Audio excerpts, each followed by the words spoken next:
Seorang warga Jalan Gria Raharja, Semarang melaporkan belasan orang yang diduga telah menyerobot lahan miliknya ke Polda Jawa Tengah. Lahan tanah seluas ribuan meter persegi di Kelurahan Sambiroto, Semarang itu kini berdiri bangunan proyek rumah sakit.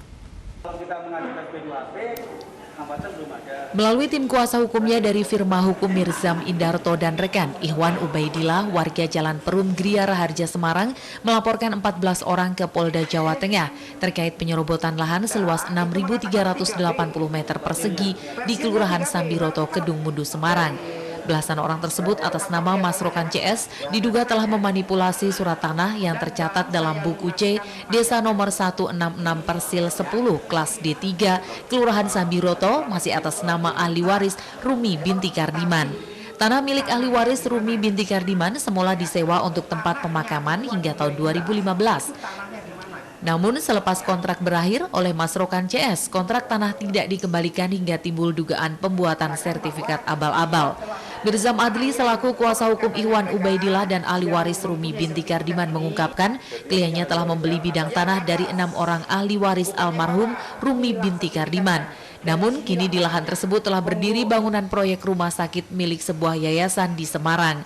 Bahkan Mirzam bersama tim yang melakukan penelusuran dari tingkat kelurahan, BPN Kota Semarang hingga Dinas Tata Ruang memperoleh hasil bidang tanah tersebut sah milik Rumi binti Kardiman. Sementara bidang tanah bersertifikat yang dimiliki yayasan berlokasi di tempat lain yang berjarak 300 meter dari lokasi yang sedang dibangun di tanah milik kliennya. Tanahnya bersertifikat yang konon katanya sertifikatnya ini, ya betul, itu tidak salah. Sangat betul, sertifikatnya ini. Namun keberadaan tanahnya itu adanya di sini, Mas. Ya, ini dari mana ini? Dari Tata Ruang. Ya, ini tanahnya. Sementara tanah ahli waris itu ini.